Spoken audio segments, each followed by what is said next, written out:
Hi! Welcome to this part of my guide and review featuring the Mythic Game Master Emulator, 2nd edition.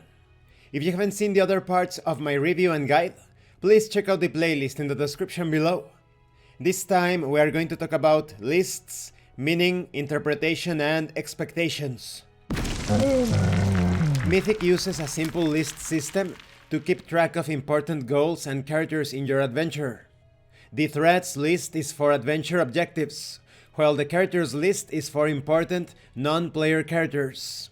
These lists are adjusted at the end of each scene, with threats and characters being added or removed. You can also add threats and characters as they appear if you'd prefer. Lists come into play with random events, which use the lists as random tables that you roll on to select which thread or character the random event is referring to. Let's take a moment to talk about the navigation of this book. The core rules of Mythic are spelled out in 3 main chapters: Fate Questions, Random Events, and Scenes. If you want to add more to your Mythic experience, you check out the Variations chapter, which contains additional rule supplements, variations on the core mechanics that might better suit your playstyle and such.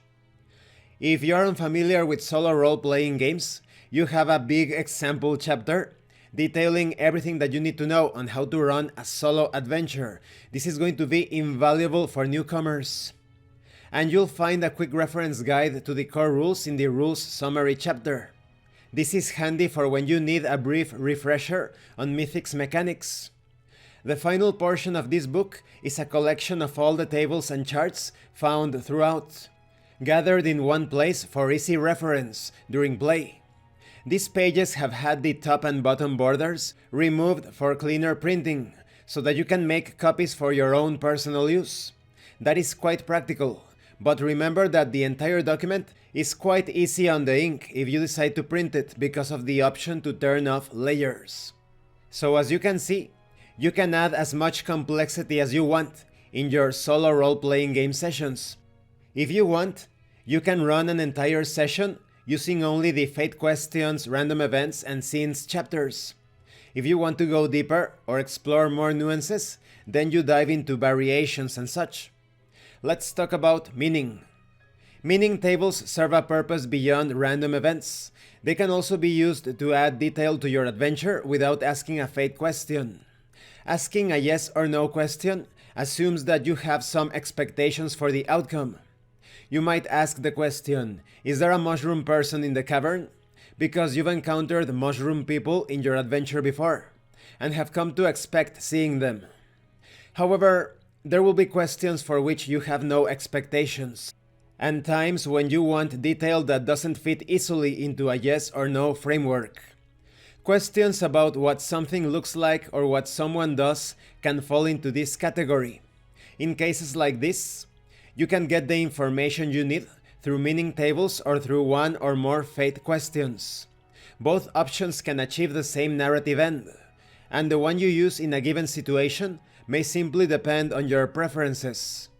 You can consult the meaning tables at any time to get a pair of words to use for inspiration, and learn more about your adventure world. Let's talk about expectations and interpretations. The rules are all tied together by 2 things that come from you: expectations and interpretations.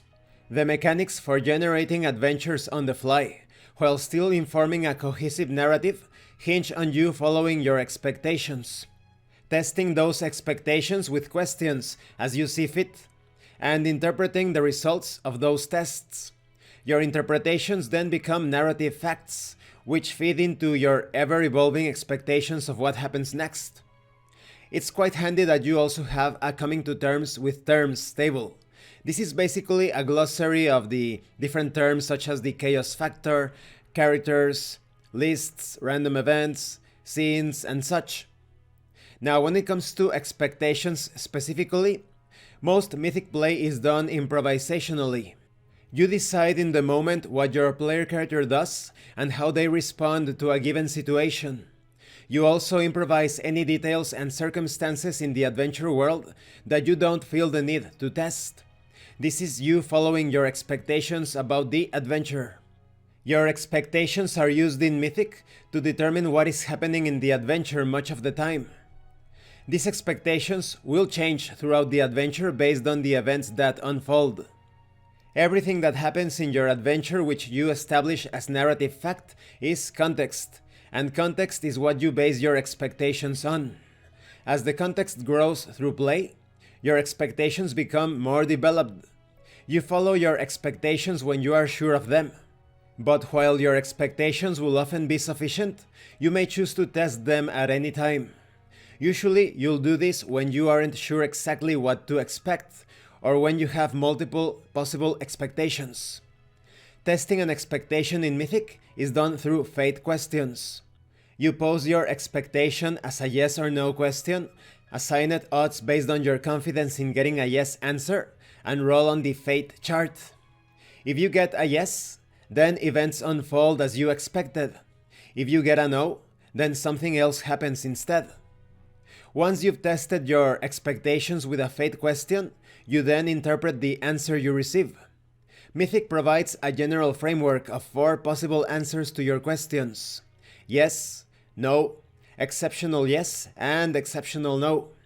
Just as your expectations guide you through developing detail in your adventure, they also form the basis of your interpretations. When you interpret an answer Mythic gives you, that interpretation becomes narrative fact and part of the context for future questions and expectations. Mythic adventures proceed in this fashion from one interesting moment to the next, building your adventure detail by detail. Mythic is meant to fill the role of game master for your role-playing adventures. It can be used with just about any RPG out there, allowing you to play the game while Mythic answers your questions just like a game master would. Well, but remember that in a normal role-playing game session, you are not asking questions to the game master. You are asking questions to the non-player characters because you are role-playing, you are playing a role-playing game, and you are obtaining information by carrying out actions and interactions. Instead of saying, "Can my character do this?" No. I take a look around the corner. I open that box. I poke the bushes with a stick to see if something is hiding within them. That's the correct way of playing a role-playing game. So when you use Mythic, you should strive to recreate that feeling. This concludes this part of the review. In the next part, we are going to talk about the fate questions process. So it's all very simple. You create lists based on whatever you encounter at the start or throughout the adventure, that is, non-player characters, objects, perhaps places. Then you find meaning behind those concepts, those elements. You achieve this by coming up with your interpretations based on the results, but you also connect that with things that have been happening during the adventure. If you clashed with a faction, if you encountered some sort of puzzle, if you met a character, then the results could be linked to one of those entities, elements, or concepts within that adventure. Thank you for watching this part of the guide and review, and thank you for your likes and your comments. If you have any questions or comments, please let me know. And thank you so much to those of you that are going the extra mile to support the channel. If anyone else wishes to further support the channel, the information on how to do that will be in the description below. Once again, thank you, and see you later.